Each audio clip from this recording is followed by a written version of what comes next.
All right, in 23.3, what we're doing is we're liquidating a partnership when the business comes to an end or one partner decides to leave. Everything has to be divided up. So it says Johanna and Stefan agreed to liquidate their partnership on March 31st of the current year. On that date, after financial statements were prepared and closing entries were posted, the general ledger accounts had the balances shown in the working papers. And this is what we see here. Cash all the way through our two capital accounts. So we've got some transactions that we have to journalize. The first one says is we received cash from the sale of office equipment. So when the business ends, we have to sell off as many assets as we can so that we can put that back into cash so that can be divided up. So what we're going to do is here in our cash receipts journal on April 1st, with receipt 421, the amount of cash that we're getting is $12,000. So we'll go ahead and put $12,000 in our cash debit column. If you remember from the chapter where we dealt with our plant assets, what we have to do is we have to debit accumulated depreciation when we get rid of an asset. And this is for office equipment. When we look up above, the accumulated depreciation has a balance of $16,500.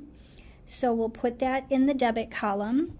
We are actually going to get rid of the office equipment because we sold it.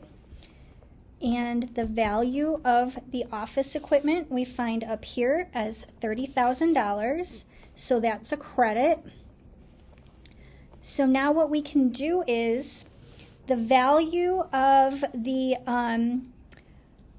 office equipment is $30,000 minus $16,500.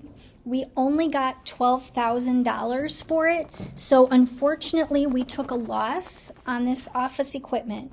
So we're going to call this loss of realization.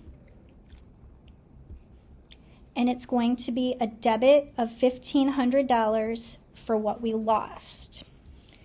Our next transaction is we received cash from the sale of supplies. This one will work the same way. The date is the 1st. Receipt 422.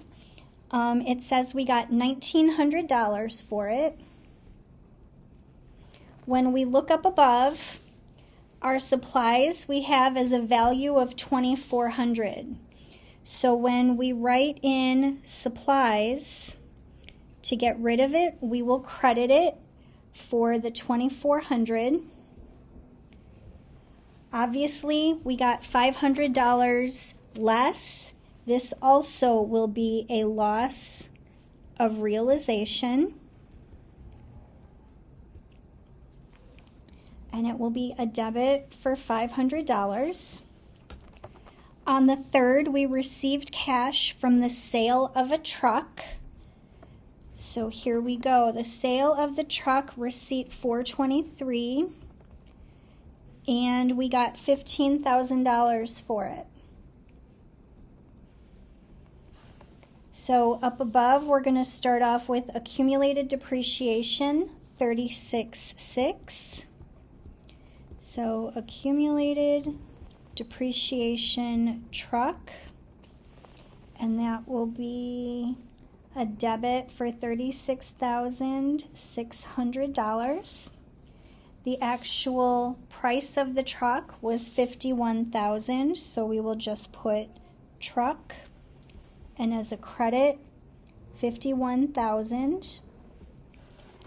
So what happens in this one is we actually got more than what it's worth, because when we subtract this, it's going to be $14,400, but we got $15,000 for it. So this we will call a gain on realization.